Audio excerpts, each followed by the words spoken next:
Estimados catequistas de la diócesis de Babahoyo, un saludo muy especial para todos ustedes. Bienvenidos, bienvenidas. Hoy día martes estamos invitados a participar una vez más a este encuentro de formación catequético.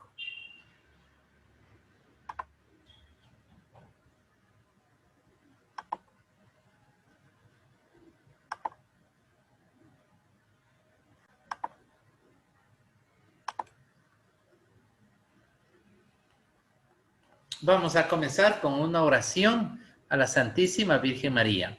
Virgen María, dame un corazón semejante al tuyo, firme en sus afectos e inquebrantable en su fidelidad. Un corazón afectuoso que irradie ternura serena y no rehúsa entregarse a los demás. Un corazón delicado, capaz de poner amor en los pequeños detalles y en los humildes servicios. Un corazón abierto de par en par, que se goce con el gozo de los demás y que sepa beber la copa del dolor. Un corazón dulce y bueno, que no condene a nadie y no se canse nunca de perdonar y de amar. Amén. Muy bien, queridos catequistas, ahora, antes de pasar al nuevo tema, vamos a contestar las preguntas de la clase pasada. Tenemos 4 preguntas. La primera, ¿cuál es el papel de los padres y padrinos en el bautismo? Habíamos dicho nosotros que el bautismo es el inicio de la vida de la fe. La fe es como una plantita que va a ir creciendo. Entonces, el papel de los padres y los padrinos es acompañar y ayudar en ese crecimiento de la fe, aquel que es bautizado. Segundo, ¿cuál es la necesidad del bautismo? Cuando Jesús se encontró con Nicodemo, le dijo, en verdad te digo, que aquel que no nace de nuevo del agua y del Espíritu no puede entrar en el reino de los cielos. Nacer de nuevo del agua y del Espíritu para entrar en el reino de los cielos. Esa es la importancia. ¿Qué significa la señal de la cruz en la ceremonia del bautismo?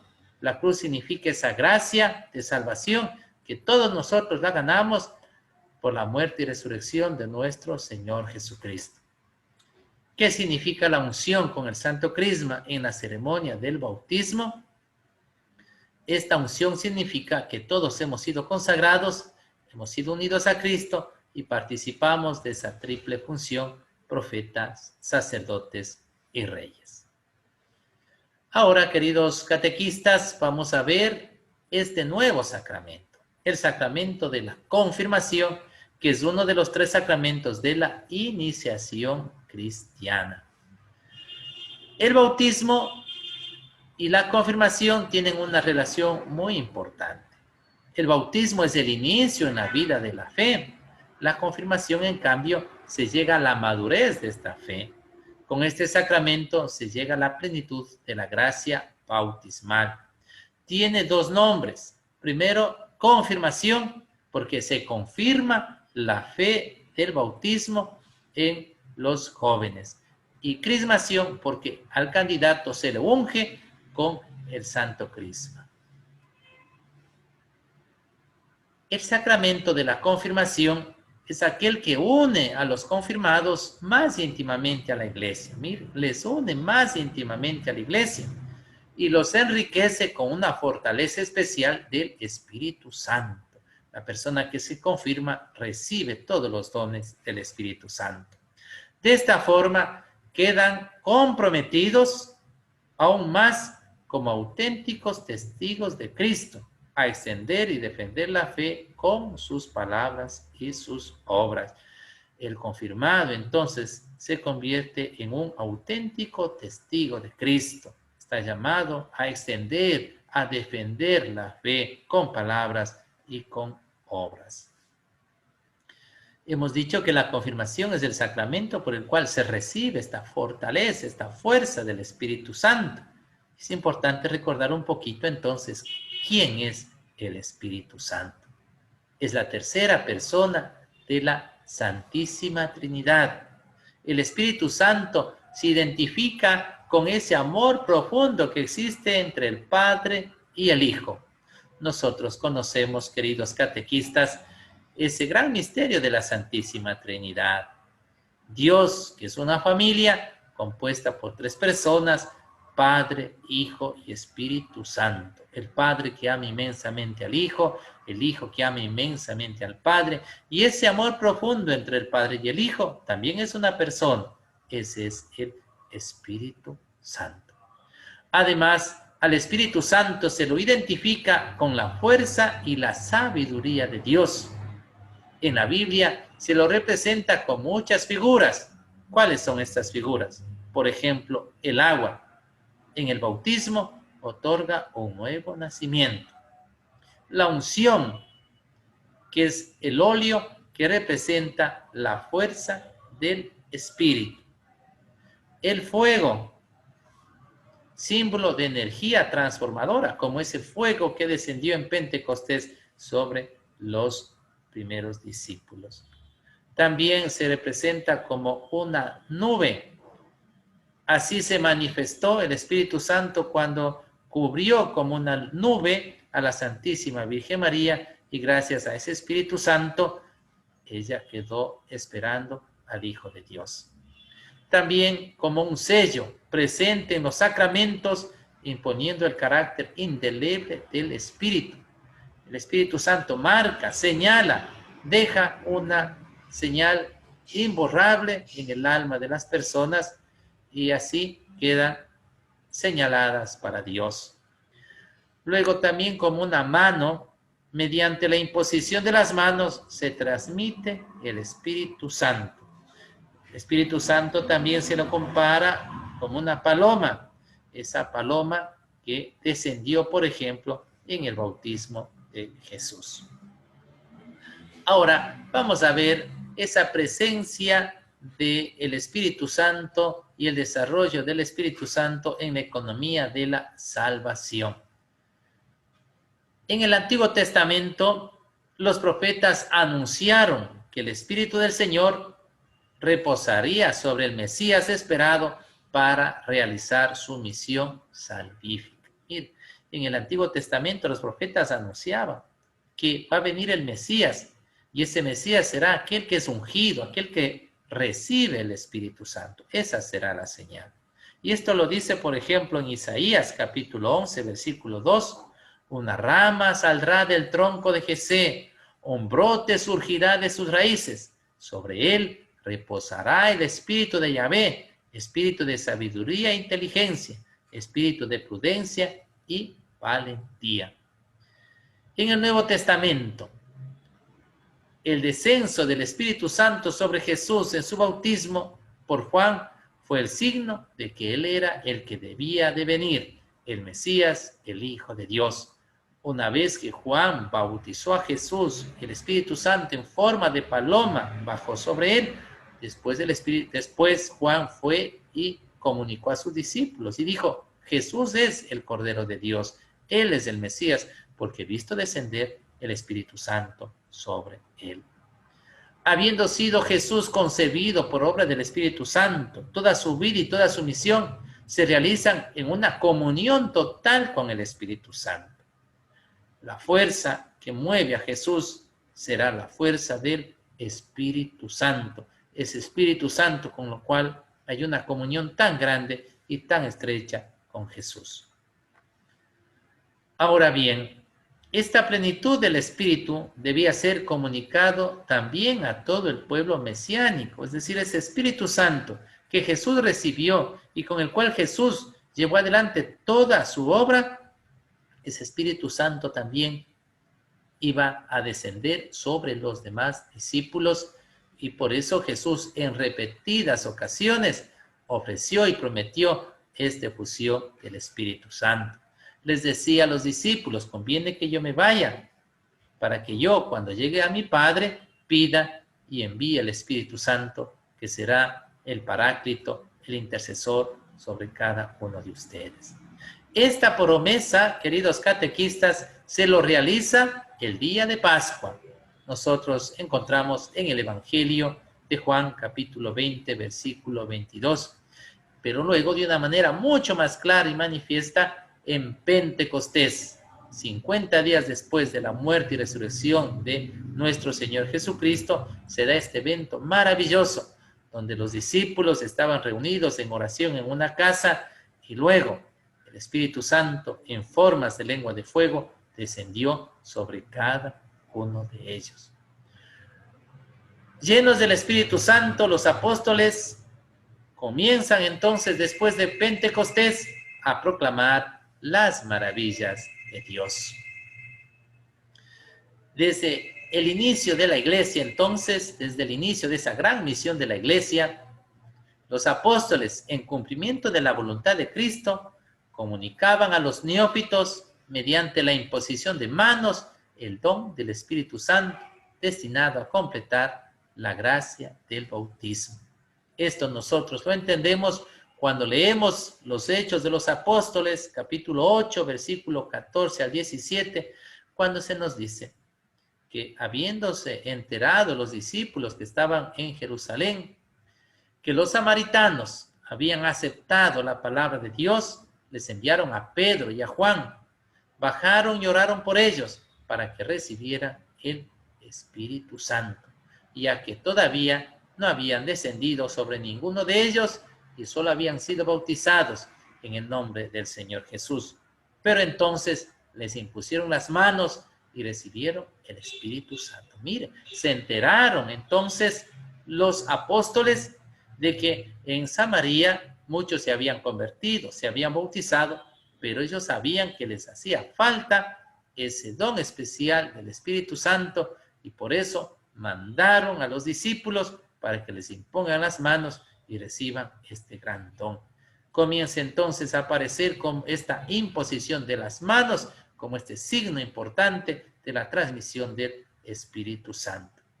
Es esta imposición de las manos la que ha sido con toda razón considerada por la tradición católica como el primitivo origen del sacramento de la confirmación. Muy pronto, junto a este gesto de imponer las manos, se añadió la unción con el óleo perfumado, con el crisma. ¿Qué es el santo crisma? Un aceite perfumado que es bendecido por el obispo el jueves santo en la misa crismal. Ese aceite es el que se usa para la unción. Esta unción ilustra el nombre de cristiano, que significa ungido, y que tiene su origen en el nombre de Cristo, al que Dios ungió con el Espíritu Santo. Cristo es el ungido. El cristiano es aquel que ha sido ungido. Mire, cristiano significa ungido, ungido con el santo crisma. Vamos a ver unas dos tradiciones que se dan también en los primeros siglos de la iglesia con relación a la confirmación. En los primeros siglos, la confirmación constituye generalmente una única celebración con el bautismo y forma con este, según la expresión de San Cipriano, un sacramento doble, es decir, una sola celebración donde se da dos sacramentos, bautismo y confirmación. El presbítero bautizaba al niño o al joven y luego este joven salía de la pila bautismal y era recibido en esa misma ceremonia por el obispo, quien le confirmaba. Pero luego se da la multiplicación de los bautismos. Ya no eran poquitos bautismos, eran muchos bautismos los que se daban. Se da la multiplicación de las parroquias en diferentes parroquias y parroquias urbanas, rurales.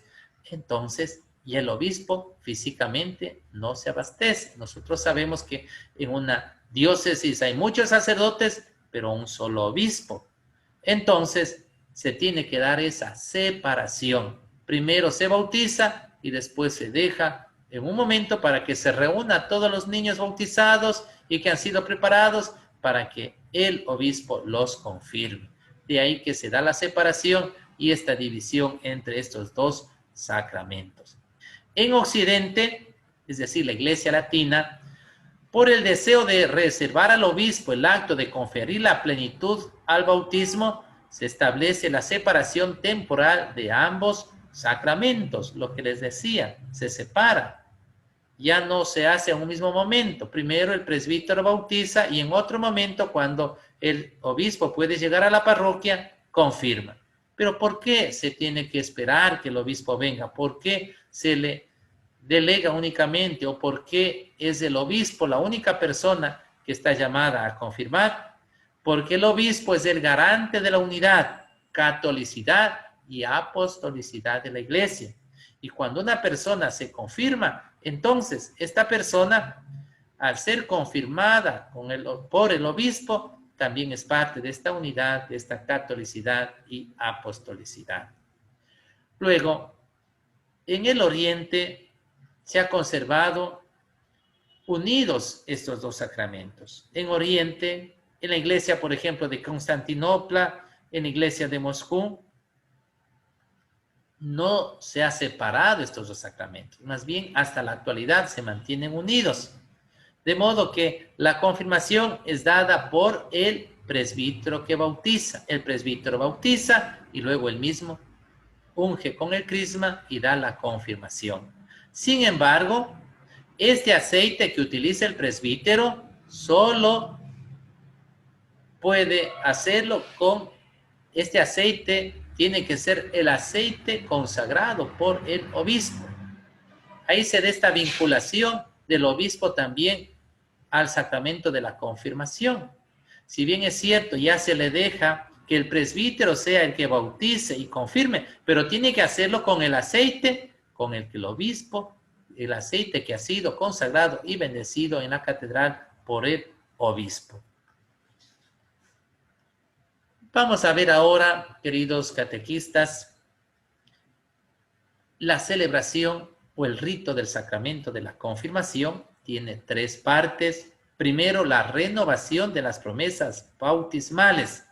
Marca una prolongación del sacramento del bautismo.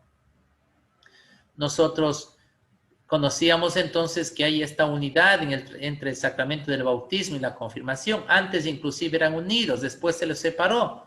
Pero para mantener de alguna manera esta unidad, ¿cómo inicia el sacramento de la confirmación? Renovando las promesas bautismales que se hicieron en el bautismo. Si el bautismo regala el Espíritu para un nuevo nacimiento, la confirmación hace personalizar más tarde la decisión que en su momento tomaron por el niño sus padres y padrinos. Cuando la persona se bautiza, cuando el niño se bautiza, son los padres los que proclaman la fe. Luego el niño crece, es el niño el que ahora proclama esa fe, personaliza esa fe.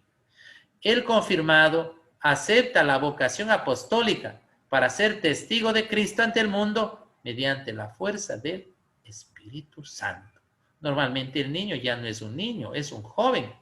Es un joven que ha hecho un camino en la fe, que conoce ya nuestra doctrina cristiana, que se ha acercado ya a la iglesia, que es un miembro muy activo en la iglesia. Por lo tanto, es él el que va a responder a las verdades de fe, es él el que va a hacer la profesión de fe, va a aceptar nuestras verdades de fe y también va a comprometerse en rechazar al demonio y a todas las instigaciones del mal. Luego viene la imposición de las manos, ya habíamos visto antes, esa imposición es un signo por el cual se da una gracia, un don especial. Ese don del Espíritu Santo en sus 7 dones. El obispo impone las manos con una oración epiclética. Epíclesis significa Espíritu Santo, una oración que invoca al Espíritu Santo. Esta oración dice así: Dios Todopoderoso, Padre de nuestro Señor Jesucristo, que regeneraste por el agua y el Espíritu Santo a estos siervos tuyos y los libraste del pecado, escucha nuestra oración y envía sobre ellos el Espíritu Santo Paráclito. Llénalos de espíritu de sabiduría y de inteligencia, de espíritu de consejo y de fortaleza, de espíritu de ciencia y de piedad. Cólmalos del espíritu de tu santo temor por Jesucristo nuestra oración. Mientras el obispo hace esta oración imponiendo las manos, los jóvenes que van a ser confirmados se ponen de rodillas. Es un momento muy especial en el cual se ora, en el cual Dios envía el Espíritu Santo para que ingrese en el alma, en el corazón, en la vida de cada uno de nuestros jóvenes. Luego viene el momento de la unción con el santo crisma. Es el signo sacramental en sentido estricto. El sacramento de la confirmación se confiere por unción con el crisma en la frente y por las palabras, recibe por esta señal el don del Espíritu Santo. El confirmado, al ser sellado, recibe un carácter indeleble. Indeleble significa imborrable.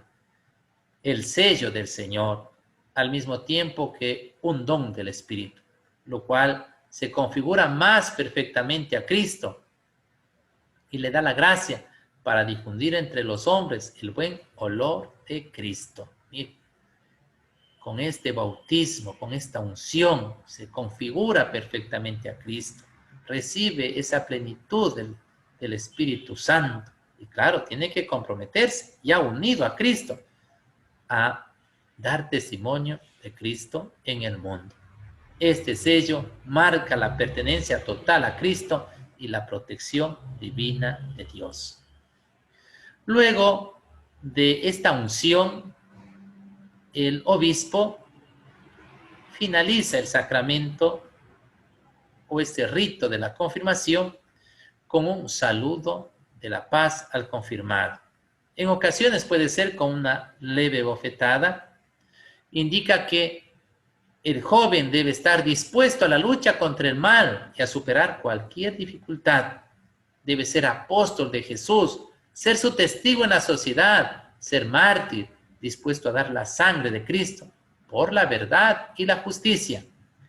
En otras ocasiones, y esto es más frecuente, puede haber un abrazo o simplemente un estrechón de manos con el que se concluye el rito del sacramento y significa y manifiesta la comunión eclesial con el obispo y con todos los fieles y la vinculación con los orígenes apostólicos de la iglesia. El obispo le da la mano al confirmado y le dice, la paz esté contigo. El confirmado le da la mano y dice, con tu espíritu. Es ese signo de la paz, pero también de comunión eclesial con el obispo y todos los fieles y la vinculación con los orígenes apostólicos de la iglesia. Queridos catequistas, ahora vamos a ver los efectos del sacramento de la confirmación, porque habíamos dicho que cada sacramento produce un efecto, produce una gracia. Vamos a ver qué gracia produce el sacramento de la confirmación. La efusión especial del Espíritu Santo, como fue concedida en otro tiempo a los apóstoles el día de Pentecostés. La confirmación confiere crecimiento y profundidad a la gracia bautismal. Miren, el efecto es muy grande, es esa efusión especial del Espíritu Santo. La persona queda llena del Espíritu Santo, así como los apóstoles quedaron llenos del Espíritu Santo en Pentecostés. Este Espíritu confiere un crecimiento y una profundidad en la gracia bautismal. Entonces vemos que en la confirmación se va a profundizar y a crecer en toda la gracia que ya se recibió en el bautismo. Por ejemplo, nos introduce más profundamente en la filiación divina que nos hace decir Abba, Padre. Por el bautismo nosotros somos hijos de Dios, pero por la confirmación nos introducimos más perfectamente en la filiación divina que nos hace decir Abba, Padre. Además nos une más firmemente a Cristo. Aumenta en nosotros los dones del Espíritu Santo, recibimos los 7 dones. Hace más perfecto nuestro vínculo con la iglesia. Nos concede una fuerza especial del Espíritu para difundir y defender la fe mediante la palabra y las obras como verdaderos testigos de Cristo, para confesar valientemente el nombre de Cristo y para no sentir jamás vergüenza de la cruz. El sacramento de la confirmación imprime un carácter, es decir, un sello imborrable. Y por eso se lo recibe por única vez, una sola vez. Es como un sello. Cuando ya se sella, el sello no se borra, no hace falta poner más sellos. Lo mismo es con la confirmación. Se confirma, se recibe el Espíritu Santo, ese Espíritu marca ya una señal imprime un carácter que no se borra, por lo tanto la confirmación se la realiza por una sola vez. ¿Quién es la persona que puede recibir el sacramento de la confirmación? Todo bautizado, aún no confirmado, y que esté convenientemente preparado. Sin la confirmación, el sacramento del bautismo es ciertamente válido y eficaz, pero la iniciación cristiana queda incompleta. El bautismo es un sacramento muy importante. Se inicia la vida de fe, Con la confirmación se llega a la madurez de la vida de la fe. Por lo tanto, si es que no se confirma, no se ha podido llegar a esa madurez. Queda como inconcluso ese camino que se ha iniciado con el bautismo. La preparación para la confirmación debe tener como meta conducir al cristiano a una unión más íntima con Cristo, a una familiaridad más viva con el Espíritu Santo, su acción, sus dones y sus llamadas. Miren, queridos catequistas, sobre todo aquellos que están preparando a los jóvenes para la confirmación, ¿en qué debe consistir? ¿Cuál tiene que ser esa meta que ustedes deben buscar al dar la confirmación o al preparar a los niños para la confirmación? Conducir al cristiano a una unión más íntima con Cristo, a una familiaridad más viva con el Espíritu Santo, su acción y sus dones y sus llamadas, a fin de poder asumir mejor las responsabilidades apostólicas de la vida cristiana. La catequesis de la confirmación se esforzará por suscitar el sentido de pertenencia a la Iglesia. Esto es muy importante, porque nosotros vemos que una vez que nuestros jóvenes se confirman, después se alejan de la iglesia. Después como que termina un ciclo y ya no hay más adelante, entonces se retiran. No es así. Hay que prepararles para que cada día vayan vinculándose más y más a la iglesia, a ese sentido de pertenencia de la iglesia, de la parroquia, sean parte activa, de tal forma que cuando se confirman, se quedan como personas militantes dentro de la parroquia, dentro de la iglesia. Y ese es un gran reto para cada uno de los catequistas de la confirmación. Para recibir el sacramento de la confirmación es importante hallarse en estado de gracia. Es muy importante hallarse en estado de gracia, porque si alguien, por ejemplo, está en pecado, no se confiesa y va al sacramento de la confirmación, ese sacramento no produce efecto, porque la persona no está preparada, está como un pecado y eso es como una barrera ante el sacramento. Por eso, muy importante preparar a nuestros chicos con una buena confesión antes de que sean confirmados. Para la confirmación, como para el bautismo, conviene que los candidatos busquen la ayuda espiritual de un padrino o de una madrina. Mire, ya habíamos dicho nosotros, para el bautismo hace falta un padrino para que le acompañe en el camino de la fe. Para la confirmación también hace falta un padrino para que le acompañe a seguir ese camino y a dar testimonio en ese camino de la fe. Y por eso es aconsejable que de pronto sea el mismo padrino del bautismo el que sea padrino de la confirmación, para que haya un seguimiento. Bueno, pero si no es posible, se coge a otra persona. Pero eso sí, tiene que ser una persona que tenga una fe muy grande, una persona que pueda dar un buen ejemplo, que pueda dar buenos consejos, que pueda orientar en la fe, para que pueda ser un buen padrino. No simplemente un conocido o por compromiso coger a una persona, porque entonces él no va a cumplir con el papel que le corresponde al padrino o a la madrina. ¿Cuál es el ministro de la confirmación? El ministro originariamente de la confirmación, hemos dicho, es el obispo, por esa vinculación tan grande que tiene que tener el confirmado con el obispo como sucesor de los apóstoles y aquel que le ayuda a vivir esa catolicidad y esa unidad dentro de la iglesia. Pero, claro, nosotros habíamos visto que hay como dos tradiciones también. La confirmación que se lo vive en Oriente y la confirmación que se lo vive en Occidente o en el rito latino, que es el nuestro. En Oriente Ordinariamente, el ministro de la confirmación es el presbítero o sacerdote, quien bautiza y también da el sacramento de la confirmación en una celebración. Pero habíamos dicho, lo hace con el aceite que es bendecido por el obispo.